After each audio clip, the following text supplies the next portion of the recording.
यानी हिंदू को वो चाहते हैं कि वो मूर्ख रहे, जय श्री राम के नारे करता रहे और मोदी जी को वोट देता रहे, और देश जाए भाड़ में, जनता जाए भाड़ में, किसान जाए भाड़ में, रोजगार जाए भाड़ में, महंगाई जाए भाड़ में, सब होता रहे और मोदी जी का झंडा जो है लहराता रहे। तो सरकार जब गंदी ट्रिकों पर उतर आती है तो समझ लो वो आंदोलन के सामने उसके हाथ पांव फूल गए। अब सरकार ये कहती है आप बताओ आपको इनसे शिकायत क्या है। ये ऐसे है जैसे कोई आदमी कहे कि गर्दन, मैंने आपकी गर्दन पे तलवार रख दी और मैं कहूँ अब इस तलवार से आपको क्या शिकायत है बताइए। लेकिन मोदी सरकार ने ये किया है कि हनीमून के बाद जब बच्चा पैदा हो गया तो वो तय कर रही है कि सगाई का मुहूर्त क्या होना चाहिए। ये रणनीति विहीन सरकार है इस समय। दोस्तों आदाब अर्ज़, मैं अनीस अहमद खान हिंद वॉइस से आपसे मुखातब है। मेरे साथ हैं रविंदर कुमार जी, मशहूर वकील हैं और हमारे चैनल में कृपा दृष्टि रखते हैं। रविंदर कुमार जी, बताइए, अपने इतने अरसे से आप उसको वाच भी कर रहे हैं क्योंकि अब तो धरने पे बैठे हुए किसान मजबूती से बैठे हुए, किसी से बात नहीं कर रहे हैं। उनके पास अब सरकार झुक के कह रही है कि आप अपने मर्जी से अपना टाइम दीजिए, हम आपका इंतज़ार करेंगे। जगह भी बता दी उन्होंने कि हम विज्ञान भवन में आपका इंतजार करेंगे, जब आप टाइम देंगे। आप खाना अपना लाइए, कुछ भी लाइए, लेकिन बात कर लीजिए। पहले कितने एडमेंट थे। तो ये किसानों का धरना नहीं कहेंगे, सत्याग्रह, लोग धरना लिखते हैं, इसको कहते हैं सत्याग्रह। गांधी जी ने भी किया सत्याग्रह, क्योंकि इसमें धरने में फर्क होता है। सत्याग्रह में वो शहरों में नहीं आ रहे हैं, सड़कों पे गुंडागर्दी नहीं हो रही, एक बस को नहीं रोक रहे हैं। पुलिस कह देती भाई जगह छोड़ दीजिए दिल्ली में, तो जगह छोड़ देते हैं। बिल्कुल ट्रैफिक जा रहा, वो भीड़ तो हो ही जाएगी, एक से सिंगल से चलेगा, सब कर रहे हैं वो। तो ये सत्याग्रह जो किसानों का है ये कब तक चलेगा? क्योंकि लगता है कि मोदी जी अब थोड़ा सा परेशान हो रहे हैं, लेकिन अभी पूरी तरीके से नहीं हुई। अब जबकि बोरिस जॉन वहाँ से आ रहा है, प्रधानमंत्री भी उनका जी, इंग्लैंड का। प्रधानमंत्री में आने का मतलब है कि वहाँ तो सिखों की उनकी कैबिनेट में भी पहुँच है। इस तरीके से कनाडा में है, इस तरीके से यहाँ है। और मजबूत किस्म के लोग हैं वहाँ पे। उनकी मजबूती की तो ये आलम है कि वो जो करी किंग, वो अमेरिका में चुनाव लड़ा था, जी हाँ, प्रेसिडेंट का। तो आप इसको कैसे देखते हैं? देखिए, मोदी जी के पूरे राजनीतिक जीवन में ये दूसरा संकट है जिसमें मोदी जी जो है पहली बार जो है फंसते हुए नजर आ रहे हैं। पहला संकट तो था जब गुजरात में दंगे हुए थे, और तब जो है अटल बिहारी वाजपेयी ने कहा था कि मोदी जी को जो है राज धर्म का पालन करना चाहिए, और तब जो है ये हुआ था कि मोदी जी को हटाने का फैसला अटल बिहारी वाजपेयी ने कर लिया था। और तब जो है एल के अडवाणी, जो कि देश में गृह मंत्री और उप प्रधानमंत्री थे, वो जो है मोदी के रक्षक बनकर आए और उन्होंने जो है मोदी को नहीं हटने दिया। उसके बाद जो है ये दूसरा मामला है जिसमें कि मोदी सरकार जो है चारों तरफ से घिर गई है। और घिर इसलिए गई है क्योंकि सरकार के जो साम दाम दंड भेद, ये चार जो सूत्र हैं वो किसानों पे लागू नहीं हो रहे। किसानों पे इसलिए लागू हो रहे हैं क्योंकि किसानों का कोई नेता नहीं है, एक सामूहिक नेतृत्व है। 40 लोग हैं, 40 संगठन हैं, उनके जो नेता हैं वो सारे सड़क पे खड़े हैं, और उनका कोई भी नेता नहीं होता। जब भी उनकी बैठक होती है वो एक सिलसिलेवार जो है एक क्रम से दूसरे व्यक्ति की अध्यक्षता में या सदारत में अपनी मीटिंग करते हैं। तो आज मान लीजिए एक आदमी वहाँ पर अध्यक्ष है, दूसरे दिन दूसरा होगा, तीसरे दिन तीसरा होगा, चौथे दिन चौथा होगा। और जब ये नहीं पता चल रहा कि इनका नेता कौन है, कौन इनको डायरेक्शन दे रहा है, तो हमारी सबसे ज़्यादा परेशान जो है ईडी और सीबीआई है। उनको समझ ही नहीं आ रहा किसके यहाँ छापा मारें, किसको बंद करें। अब बस उन्होंने जो है बड़ी जोश और खरोश के साथ जो है एक किसान संगठन को जो है एक नोटिस दिया है कि तुमने जो है फॉरेन फंड लिए है तो तुम्हारे खिलाफ इंक्वायरी की जाएगी। दूसरा जो है इनकम टैक्स डिपार्टमेंट ने कहा है कि हम जो है वहाँ के जो आड़ती हैं जो बीच में इनको मदद कर रहे हैं उनके यहाँ उनको नोटिस भेजा है। तो सरकार जब गंदी ट्रिकों पर उतर आती है तो समझ लो वो आंदोलन के सामने उसके हाथ पांव फूल गए। जैसे डूबता हुआ आदमी होता है ना, जो उसे बचाने जाए वो उसको भी पकड़ लेता है। तो ऐसे ही जो है मोदी की सरकार है वो सोचती है कि कैसे किसी से कोई बातचीत का पुल तो बने। ये जो उन्होंने चिट्ठी लिखी है पुल बनाया है। पुल ये बनाया कि जी आप आओ विज्ञान भवन में बैठ के बात करते हैं। लेकिन एजेंडा नहीं दिया। एजेंडा नहीं दिया, बिना आप अपना एजेंडा लेके आइए। नहीं, अपना एजेंडा लेके क्या आइए? मैं आपको अपने घर इनवाइट कर रहा हूं तो मैं ये थोड़ी कहूंगा अपना एजेंडा लेके आओ। हाँ। मैं आपको बताऊंगा भाई ये फलानी दिन जो है शादी है, फलाने दिन जो है हवन है, फलाने दिन जो है रोका है, फलाने दिन जो है विदाई है, रुखसती है, ये बताएंगे आप। अब आप किसी को इनवाइट कर दो, जी आ जाओ हमारे घर, शादी होगी तो होगी, नहीं होगी तो नहीं होगी, आप आइए। तो ये एक तरह से सरकार बताती है कि वो जो है बौखला गई है और उसके पास कोई जो है रणनीति नहीं है। ये रणनीति विहीन सरकार है इस समय। अब सवाल ये आता है कि झगड़ा किसके बीच में? झगड़ा जो है वो कुर्सी और किसान के बीच में चल रहा है। एक तरफ सिंहासन है, एक तरफ जो है पॉलिटिक्स या किसानों का संगठन है जो कहते हैं जी हमारी बात सुन तो लेते हैं। किसानों की मांग क्या है? किसानों की मांग ये है कि जब आपने फैसला किया उससे पहले हमारी बात सुन लेनी चाहिए थी, हमारी बात मान लेनी चाहिए थी, या जो चेंज था वो होना था। लेकिन मोदी सरकार ने ये किया है कि हनीमून के बाद जब बच्चा पैदा हो गया तो वो तय कर रही है कि सगाई का मुहूर्त क्या होना चाहिए। ये मुहूर्त का उन्होंने एक नोटिस भेजा है कि भाई आप जो है आओ कुछ मुहूर्त करें। तो किया धरे का क्या सबूत होता है? आपने सब कुछ कर लिया, उसके बाद जो है आप कहो जी अब इसमें क्या ठीक होना चाहिए, ये नहीं हो सकता। ये किसानों के हितों के साथ, उनके आत्मसम्मान के साथ, देश की अर्थव्यवस्था के साथ और देश के भविष्य के साथ एक खिलवाड़ सरकार ने किया है। और सरकार को ये दम था कि हम जो है किसी भी आदमी को मोदी जी खरीद सकते हैं, धमका सकते हैं, उसको जो है यूएपीए लगा के बंद कर सकते हैं, उस पर जो है ईडी का छापा बढ़वा सकते हैं, सीबीआई से गलत केस में फंसवा सकते हैं, अदालतों में उन्हें बंद करने के बाद उनको जमानत नहीं होने दे सकते। तो ये सारा जो इस सरकार का जो मुलम्मा था, जो इनके काम करने की रणनीति थी, किसान उसमें कहीं फिट नहीं होते। किसान उससे बाहर हैं।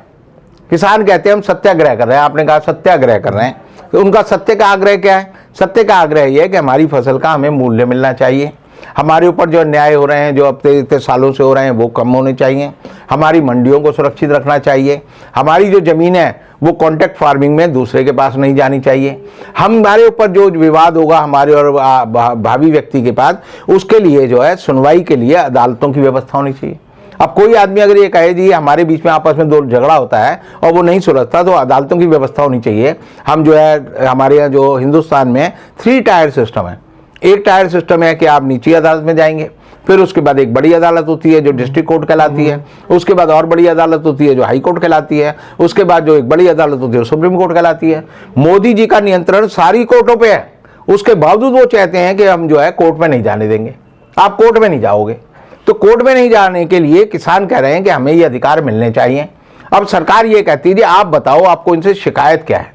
शिकायत है ये ऐसे है जैसे कोई आदमी कहे कि गर्दन मैंने आपकी गर्दन पे तलवार रख दी और मैं कहूँ अब इस तलवार से आपको क्या शिकायत है बताइए। काटूंगा ना काटूं। तो हमारे यहाँ जो है डॉक्टर राम मनोहर लोहिया ने बड़ी अच्छी बात कही है।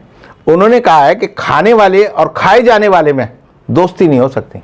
लोहिया जी क्या है कि शेर और बकरी में दोस्ती नहीं हो सकती, क्योंकि नुकसान तो बकरी को ही होना है। हाँ। अब किसान जानता है कि हम जो है बकरी की तरह हैं, लेकिन ये बकरियां जो है लाखों की तादाद में, करोड़ों की तादाद में इकट्ठी हो गई हैं। अब ये अकेला शेर जो है बेचारा बड़ा परेशान है कि मैं जो है इनसे कैसे मुकाबला करूं। तो सरकार जो है अपनी पूरी रणनीति लगा के जो है इस मामले में जुटी हुई है और अभी तक वो नाकाम हो रही है और आगे भी होगी। तो अब जो इनविटेशन भी दे रहे हैं जी, और मोदी जी गुरुद्वारे में मत्था भी टेकने लगे हैं जी, मतलब कि कहीं ना कहीं समझौता हो जाए भाई हम सिख हो गए पूरी तरीके से, वो पगड़ी पहन के सब चीज करके। हल तो नहीं निकल रहा है ना इसका इस तरीके से, क्योंकि जब वो किसान पहुंचेंगे तो वो पूछेंगे आप क्या करेंगे हमारे लिए, हम तो हमारा तो एजेंडा खुला हुआ है। देखिए गलती जिसके लिए हम सत्याग्रह कर रहे हैं तो वो एजेंडा उनका खुला हुआ है। देखिए गलती की किसने की? देश के लोगों ने की। 2014 में बंदर के हाथ में रखवाली दे दी देश की, और आप कहें कि बंदर के अगर रखवाली दे दें किसी बाग की या मैदान की या खेत की, तो बंदर जो है हरकतें तो हमेशा करता रहेगा, उछलता खूब रहेगा। बंदर तो जाके 2 आदमियों के चक्कर में फंस गया ना, जो धन्ना सेठों के। नहीं, वो तो उनका बंदर है। अच्छा, उनका बंदर, जिसका बंदर वही नचाए। अच्छा, तो बंदर तो अडानी अंबानी का है। जनता को गलतफहमी है कि लोकतंत्र है तो हमारे वोट से बना है, लेकिन लोगों को ये नहीं पता कि लोकतंत्र में आपने जिस दिन वोट डाला, मान लीजिए आपने जो है 25 मई 2014 को वोट डाल दिया, उसके बाद आप 5 साल के लिए सरकार के गुलाम हो गए। ये लोकतंत्र जो है रोज का हमारा जो लोकतंत्र है बड़ा जो है संवादपूर्ण नहीं है। हमारे यहाँ संवाद नहीं होता। हमारे यहाँ तो यह है कि जनता चाहे अगर 542 सांसदों को मोदी जी के खिलाफ खड़ा करके जिता दे और मोदी जी उनमें से जो है 300 सांसदों को 5-5 10 करोड़ देकर खरीद लें तो मोदी जी प्रधानमंत्री बन सकते हैं। मैं आपको हमेशा कहता हूँ इस देश के लोकतंत्र में सबसे बड़ा खतरा यह है जो खरीद फरोख्त हो रही है। किसी सांसद को आप खरीद सकते हैं, धमका के अपने साथ मिला सकते हैं, जैसे कि इन्होंने शुभेंदु अधिकारी के साथ अभी बंगाल में किया, जैसे कि मुकुल राय के साथ किया, जैसे कि इन्होंने मध्य प्रदेश में किया, जैसा कि इन्होंने गोवा में किया, जैसा कि इन्होंने कर्नाटक में किया। ये पैसे देते हैं और खरीद लेते हैं। मेरा डर यह है कि जिस तरह सरकार 10 करोड़ में खरीद सकती है, इस तरह हो सकता है कि अडानी अंबानी उनको 100 करोड़ में खरीदें और एक दिन पता चले कि अडानी जो है वो देश का राष्ट्रपति हो गया है और अंबानी देश का प्रधानमंत्री हो गया। और ये भी हो सकता है कि अडानी अंबानी को CIA पकड़ ले या अडानी अंबानी को मोसाद पकड़ ले या अडानी अंबानी को KGB वाले पकड़ ले और उनको काबू कर लें और पता चला कि देश का प्रधानमंत्री जो उनको इशारे पे नाचने लगे। तो ये लोकतंत्र की हत्या बीजेपी ने लगातार की है, उससे पहले कांग्रेस ने भी की है, लेकिन कांग्रेस जो थी वो चुटकी भरने वाली पार्टी थी और बीजेपी जो है लोकतंत्र के साथ रेप करने वाली पार्टी है और इसीलिए लोकतंत्र जो है बहुत खतरे में है। और ये खतरा जो है किसानों ने पहचान लिया है। किसान जो है सारे नेताओं से ज़्यादा समझदार हो गए हैं। उन्हें पता है कि हमारी लड़ाई लंबी है, हम 1 साल भी लड़ने के लिए तैयार हैं, 6 महीने भी लड़ने के लिए तैयार हैं। अपना वो राशन पानी लेके आए हैं, अपना खाना पीना लेके आए हैं, अपने पूरे परिवार आ गए, लोग अपने बच्चे आ गए, और लोग जो मान लो और लोग जाते हैं जो सिपाही हैं जो पुलिस के लोग हैं उनको भी वो खाना खिलाते हैं, सबको खाना खिलाते हैं। गांव पूरे गांव को खाना खिला रहे हैं। और पूरे गांव में जो है एक तरह से ये है माहौल है कि हम दिल्ली चलो। दिल्ली चलो का मतलब ये नहीं है कि अब दिल्ली चलो तो भागने की दिक्कत होगी, आपको पूरी व्यवस्था मिलेगी, आपको खान पान मिलेगा, गर्म कपड़े मिलेंगे, नहाने के लिए सुविधा मिलेगी, बाल कटवाने के लिए सुविधा मिलेगी, दवाई मिलेगी, आपको जो है खाने के लिए जो तरह तरह की चीज़ें जो लोगों ने घर में नहीं खाई वो मिलेंगी। और उसके साथ साथ जो है उनको एक हौसला मिलेगा कि सरकार से लड़ने का तरीका ये है। हिंदुस्तान के सारे विपक्षी दल मोदी सरकार से लड़ने में नाकामयाब क्यों हुए? नाकामयाब रहे नहीं, नाकामयाब क्यों हुए? क्योंकि वो छोटे बेईमान थे। छोटे चोर को बड़े गुंडे ने जो है काबू कर लिया। अब सबसे बड़े गुंडे को जो है देश की जनता अगर सामने आ गई तो जैसे कहते हैं आवाज खलक नकारे खुदा, कि जनता की आवाज जो है भगवान का जो है नकारा होती है, तो वो उसकी आवाज बन गई है। और मोदी जी जो है इसीलिए आप देखेंगे ढोक देने गए, कहाँ गए? भगवान के घर पे ही गए, गुरुद्वारे में ही गए। उनकी हिम्मत नहीं हो रही कि इन किसानों से आंख मिलाकर बात कर लें। वो क्या करेंगे? कभी कक्ष चले आएंगे, कक्ष में 200-250 आदमी इकट्ठे किए और बाद में पता लगा कि सरदार जो है जितने ये जो लोगों को किसान करें वो किसान नहीं थे। लेटेस्ट खबर यह है कि जो जिन लोगों से संवाद किया वो किसान ही नहीं थे। उसके बाद वो मध्य प्रदेश चले गए, वहां पर उन्होंने एक वर्चुअल की, यानी एक टीवी के कैमरे के सामने जैसे मैं बात कर रहा हूँ बात की, ताकि उधर की बात सुनाई ना दे, पता ही नहीं चलेगा मैं एक आदमी को संबोधित कर रहा हूं। उसमें जो किसान बैठे थे उनके बैठने के अंदाज से नहीं लग रहा था वो थे ही नहीं किसान, किसी भी किसान। अभी वो एक टीवी चैनल वाली बेचारी करनाल में गई, उसने बीजेपी वालों से पूछा भाई तुम क्या को धरना दे रहे हो? बोले जी हम SYL के लिए दे रहे हैं, SYL कैनाल में पानी नहीं आ रहा। तो उसने बस एक ही सवाल किया कि आप में किसान कौन है? तो पता चला कि 500 लोगों में एक भी किसान नहीं था। तो उसने ये कहा लड़की ने कि भाई किसान जब तुम नहीं हो तो किसानों के नाम पे धोखाधड़ी क्यों कर रहे हो? तो मोदी सरकार जो अब कह रही है कि हमने किसान संगठनों को बुलाया है, जिनके साथ जो है तोमर जी विज्ञान भवन बुलाते हैं, वो मोदी जी और यानी तोमर जी के साथ जो है सेल्फी खिंचाते हैं, उनका खाना खाते हैं।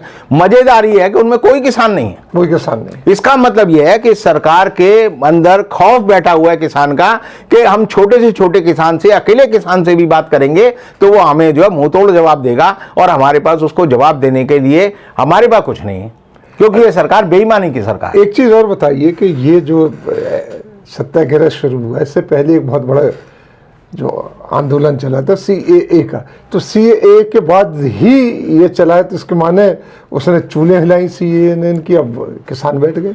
देखिए CAA का आंदोलन जो था एक हिंदुस्तान के इतिहास का एक सार्वभौमिक और सर्वदलीय और सर्वधर्म तीनों का आंदोलन था। लेकिन उस आंदोलन में बीजेपी को सुविधा ये थी कि वो हिंदू मुसलमान कर सकती थी, कर दिया था उसने। और हिंदू मुसलमान करके इन्हें था कि ये आंदोलन जितना बढ़ेगा इससे जो है मुसलमान इकट्ठे होंगे और हम हिंदुओं को कहेंगे देखो तुम्हारे घर में रेप होगा।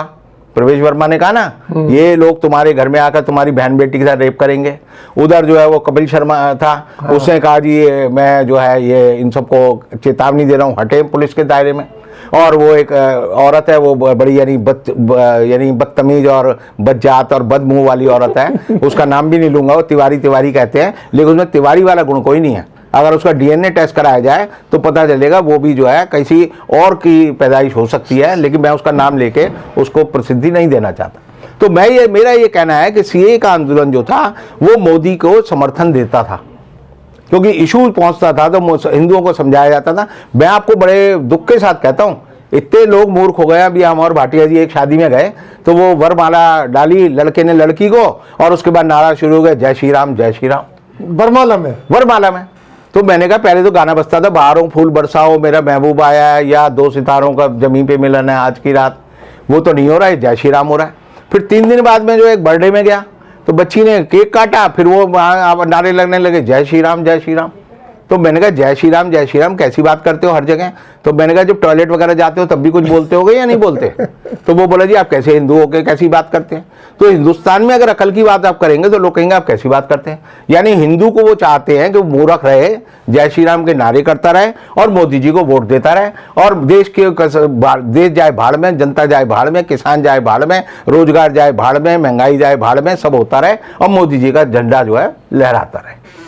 बहुत बहुत शुक्रिया रविंदर जी आपका। इसी के साथ हम आज लेते हैं विदा रविंदर जी से। अगले अंक में फिर मिलेंगे इनके साथ, तब तक के लिए दीजिए हमें इजाज़त।